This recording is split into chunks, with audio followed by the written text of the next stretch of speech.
임대인의 그 약속을 지키지 않는 그걸로 인해서 그 신용 불량자가 돼야 된다는데 사실 아직도 조금 받아들이기는 조금 어려운 것 같아요. 저는 다시 돌아간다고 해도 사기를 안 당했을 거란 보장이 없어요. 지금 생각을 해도. 어느 정도까지 똑똑해야 사기를 안 당할까? 지금 제 보증금은 못 받을 상황이고요. 피해액은 전세금 전체 1억 2천이요. 못 받죠? 어떻게 받아요?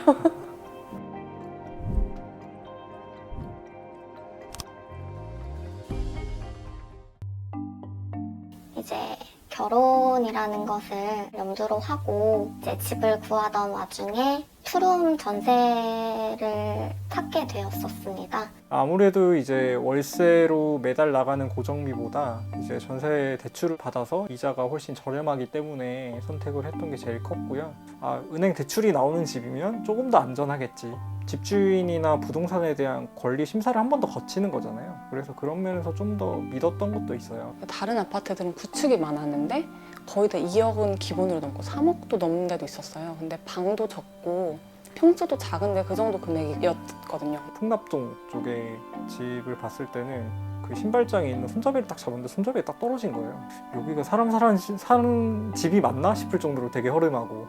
여기는 방도 3개, 화장실 2개, 평수도 괜찮고 그리고 깔끔하고 신축이고 주차장도 잘 되어 있고 가격도 괜찮고 급하게 와야 하니까 다른 데를 선택할 이유는 없었어요. 옵션들이 기본적인 거 다 들어와 있는 거, 뭐 냉장고, 에어컨, 뭐 세탁기, 스타일러 뭐 이런 것들도 다 있고 밖으로 이제 롯데 월드타워도 보이고 집에서 직장 출퇴근하는 게 되게 가깝겠다라는 게 사실 되게 컸고 결격 사유가 딱히 없는 거예요. 계약을 하게 된 거죠.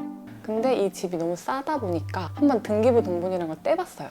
융자가 한 1억 7,200 정도가 있는 거예요. 그래서 이 정도 금액이 있어도 되나? 전세가 처음이다 보니까 혹시 몰라서 물어봤죠. 이 정도 금액의 융자가 있는데 우리 나중에 못 받는 거 아니냐, 괜찮냐, 매매가가 얼마냐 등등 질문들을 했는데 공인중개사 끼고 계약하면 돈 떼어먹힐 일은 없으니까 걱정하지 말라고 그렇게 말해서 크게 의심하거나 그럴 일은 없었어요. 돌이켜보면 이제 계약 당일에도 살짝 멈칫한 순간들은 좀 있었어요. 저는 집주인하고 직접 얼굴을 보고 계약을 하고 싶다라고 했는데 집주인은 절대 못 온다라고 하고 이제 위임장을 가진 대리인을 보내겠다라고 하면서 집주인이 소유한 주택 목록들을 보는데 주택이 100채가 넘는 거예요. 되게 다주택자네? 갑자기 저희 집에 법원에서 경매 예정이라는 통지서가 온 거예요. 뭐지? 하고 있는 찰나에 이제 뉴스에 점점 전세 사기라는 이제 키워드로 기사가 보도가 되는 거예요. 그래서 미추홀거라고 뜨고 그러니까 뭔가 이거 이상하다 싶었죠. 계약이 좀 특이하다고 볼 수도 있을 것 같은데 잔금과 동시에 신탁 등기를 말소하자라는 특약사항을 계약서에 작성을 했었어요. 이사 온 날 짐을 이제 풀어놓으려고 어머니께서 올라오셔가지고 도와주셨었는데 집 앞에 왔는데 비밀번호가 알려줬던 거랑 다르다고 하더라고요. 공통 뭐 많이 사용하는 비밀번호 눌렀더니 다행히도 짐은 풀어놓을 수 있었어요. 뭔가 쎄했었겠네. 네, 그 공인중개사 보조원에게 그 신탁등기 말소 영수증을 달라고 재촉을 했지만 은행 마감 시간이 다 돼서 저희 집에 찾아왔어요. 연락이 안 된다고 집주인이랑. 그래서 그때 큰일이 났구나라는 거를 알게 되었었죠. 그 계약 대리인하고 협의를 했던 게 그 전세 반환 보증보험 가입을 꼭 해달라. 한 달이 지났는데 뭐 아무런 말이 없는 거예요. 쎄해가지고 이제 등기부등본을 떼보니까 2022년 1월부로 이제 세무서에서 압류가 걸려 있고 주인한테 전화를 하니까 다행히 2월에는 전화를 한번 받았어요. 집에 압류가 걸려 있던데 그거는 어떻게 된 거냐? 자기가 종부세가 많이 나와서 체납을 하게 됐는데 조만간 변제하고 알려주겠다라고 이렇게 얘기를 하더라고요. 부동산을 많이 가진 사람들한테는 종합부동산세라는 거를 부과를 하는데 지금 같은 경우에는 세금을 체납한 상황이고 연체료의 개념으로 가산세라는 걸 붙여요. 그런 것들 때문에 이제 이 집에 대해서 마음대로 처분을 할 수도 없고 처분을 하더라도 집주인이 내야 될 세금을 우선적으로 부동산의 가격에서 빼갈 거야 라고 하는 거죠. 근데 그 이후로 지금까지 이제 한 7개월간 이제 전화 통화가 안 되고 하는 그런 일이 생기는 거죠. 저희만 당한 줄 알았어요. 알고 보니까 이 아파트 거의 전체 100채가 넘게 지금 경매로 넘어간다는 통지서를 받았대요. 카카오톡이나 이런 오픈 톡방도 생기고 그때 얘기를 했는데 우리가 알고 있는 집주인은 바지 사장이고 남땡땡이라는 그분이 이 실제 집주인이라는 거예요. 인천에서 되게 유명한 큰손이다라고 말을 하더라고요. 소파에 누워가지고 이름이 남땡땡이야? 생각을 하고 있다가 제가 그 중개사 여자 이름도 남땡땡인 거예요. 뭐지? 뭔가 쎄한데? 딸에 대해서 좀 막 알아봤는데 공인 중개사가 남땡땡 딸이라는 거예요.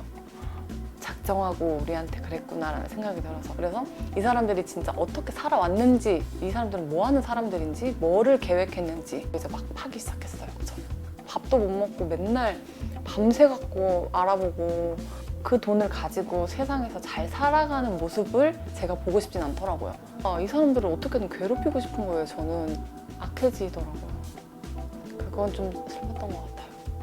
계속 그렇게 살고 있어요.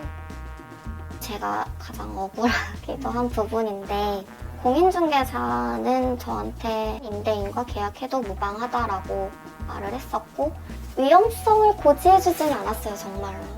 위험성을 고지해줬더라면 다시 한번 확인을 했을 텐데 이사하는 날 사건이 터졌기 때문에 어떠한 짐도 들여놓을 수가 없었어서 짐을 쌓아놓았습니다. 2년 내내 계속 이 상태였던 건 아니겠죠? 이 상태였죠? 저는 아무것도 들여놓지 않았어요. 여기에.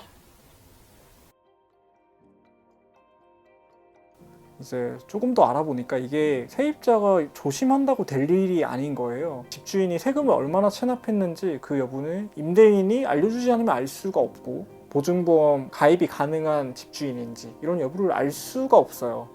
왜 세입자한테 왜 그렇게 했느냐, 네가 좀 더 잘 알아보지, 네가 뭘 잘못했겠지 라고 이렇게 책임을 전가하는 그런 어조가 너무 힘든 거죠.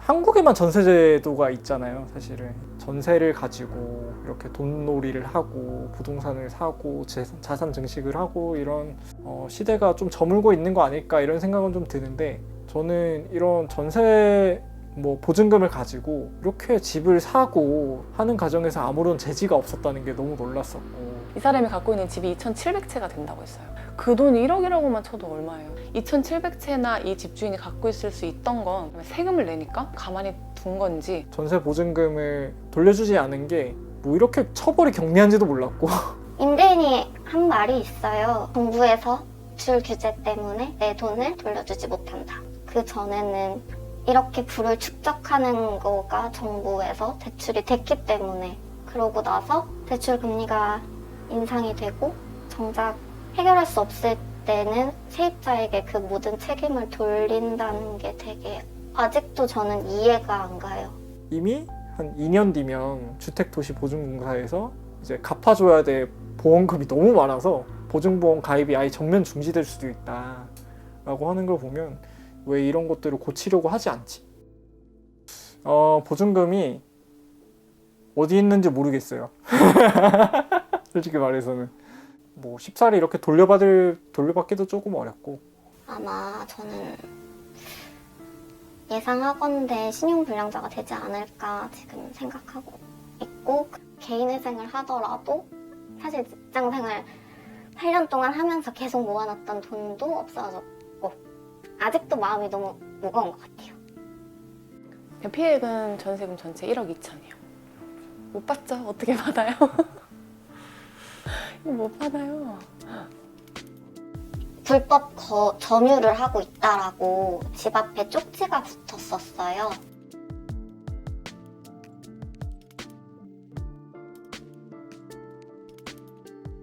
그때 그날이 웨딩 촬영을 하고 돌아온 날이었거든요, 집에.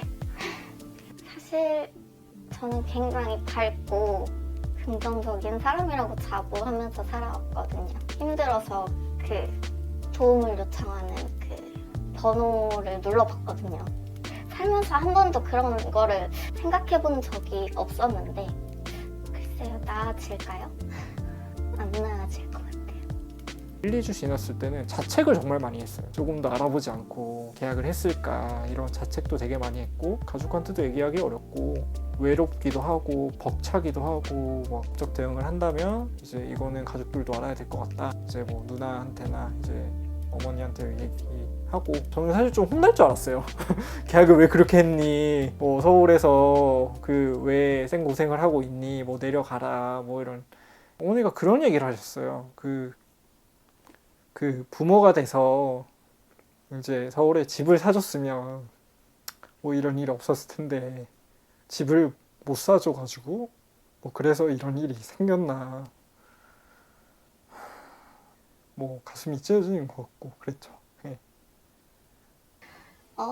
사실 하고 싶은 이야기가 있어요. 그래서 이 영상을 인터뷰를 했던 거였고 지금 초점이 다 예방 쪽으로 맞춰져 있는 것 같아요. 사실 정말 전세 피해자가 되게 많거든요. 근데 그 피해를 회복할 수 있는 방법이 현실적으로 정말 없더라고요. 빚을 모두 다 탕감해줄 수는 없겠죠. 물론 전세 사기 뭐 도와주는 센터들이 만들어진다고는 하지만 어디에 위치하는지도 사실 알 수가 없는 상황이었고 어떻게 해서든 회복할 수 있는 그런 실질적인 방법이 좀 제시가 돼야 될 것 같아서.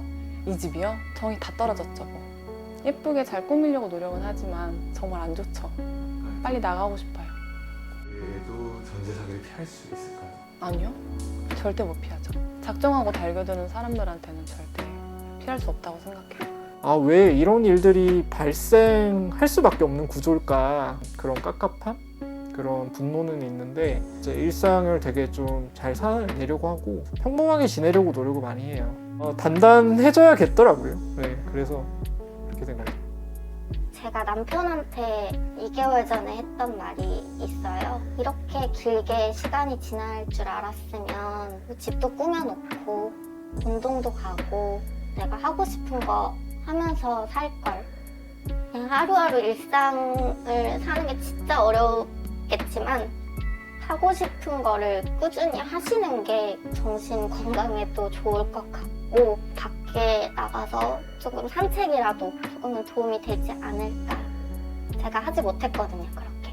방법은 있는 것 같아요. 아직 다 끝나진 않았지만 살아갈 방법은 있으니까 힘내서 하셨으면 좋겠어요. 사람 만나는 거 좋아했어요. 등산하는 거 좋아했고 근데 그걸 다 하지 못했더라고요, 2년 동안. 하고 싶은 걸 좀 해보려고요.